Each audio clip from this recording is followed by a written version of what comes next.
It looks like our bees have decided to move back in. We've got a swarm going right here.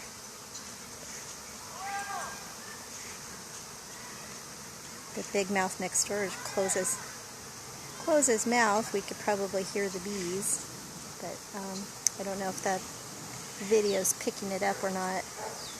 Fortunately, they are going in to the hive that was just absconded from last month. So this will make me happy if we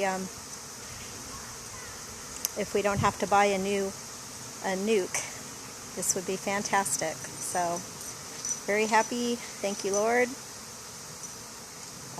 for sending them back home to us. Missed them. Well, now I'm standing around the back of the hive over here.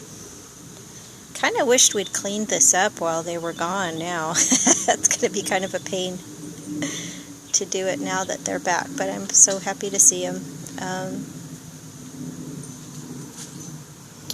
Welcome, ladies. And thank you for coming back.